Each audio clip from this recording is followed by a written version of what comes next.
ഇപ്പോൾ മുക്കത്ത് ഒരുപാട് ഷോപ്പുണ്ട്, പക്ഷേ എല്ലാ ഷോപ്പും ഉള്ള പോലെ അല്ല നമ്മളെ ഷോപ്പ്. ഒന്ന് വ്യത്യസ്തമായിട്ട് നിൽക്കണം. അപ്പം അത് ഞാൻ ആഗ്രഹിച്ചിട്ടുണ്ട്. ഫാമിലിയിൽ നിന്നാണെങ്കിലും ഫ്രണ്ട്സിൻ്റെ അടുത്തു നിന്നാണെങ്കിലും ഒരു ലേഡി ഒറ്റയ്ക്ക് പുറത്ത് യാത്ര ചെയ്യുക എന്നുള്ളത് ആരും സമ്മതിക്കണ കാര്യമില്ല. പക്ഷേ ആ ഒരു സമയത്ത് സപ്പോർട്ട് ഉണ്ടായിരുന്നത് ഹസ്ബൻഡ് മാത്രമാണ്. നമ്മുടെ ചുറ്റിലും ഒരുപാട് സ്മോൾ ബിസിനസ് ഓണേഴ്സ് ഉണ്ടാവും. വീട്ടിലിരുന്നിട്ട് ചെയ്യുന്നവർ, അല്ലാതെ ഓഫ്ലൈനായിട്ട് പല സ്ഥലത്ത് നിന്നിട്ട് ബിസിനസ് സ്റ്റാർട്ട് ചെയ്ത് അതിന് ഇനി നെക്സ്റ്റ് എങ്ങനെ സ്കെയിൽ ചെയ്യണമെന്ന് അറിയാത്തവർ. അപ്പോൾ അവർക്കൊക്കെ കൊടുക്കാനുള്ള ഒരു അഡ്വൈസ് എന്താ? എന്നെപ്പോലെയുള്ള ബിസിനസ് ഓണേഴ്സ്, ചെറിയ ബിസിനസ് ആയിക്കോട്ടെ വലിയ ബിസിനസ് ആയിക്കോട്ടെ, മസ്റ്റായിട്ടും ഈ ഒരു സോഷ്യൽ മീഡിയ മാർക്കറ്റിംഗ് പഠിച്ചെടുക്കൽ നിർബന്ധമാണ്. എന്നാലേ നമുക്ക് ഇനിയുള്ള കാലം നമ്മളെ ബിസിനസ് ഡെവലപ്പ് ചെയ്ത് കൊണ്ടുപോകാൻ പറ്റുള്ളൂ.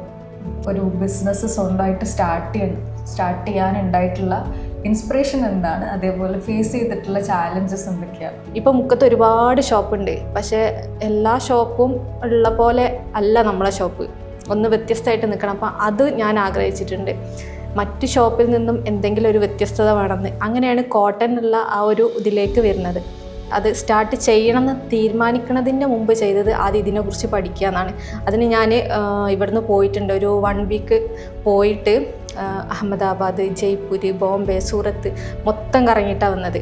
അപ്പം ആ ഒരു സമയത്ത് നല്ല സ്ട്രഗിൾ ചെയ്തിട്ട്, കാരണം ഫാമിലിയിൽ നിന്നാണെങ്കിലും ഫ്രണ്ട്സിൻ്റെ അടുത്തു നിന്നാണെങ്കിലും ഒരു ലേഡി ഒറ്റയ്ക്ക് പുറത്ത് യാത്ര ചെയ്യുക എന്നുള്ളത് ആരും സമ്മതിക്കണ കാര്യമില്ല. പക്ഷേ ആ ഒരു സമയത്ത് സപ്പോർട്ട് ഉണ്ടായിരുന്നത് ഹസ്ബൻഡ് മാത്രമാണ്.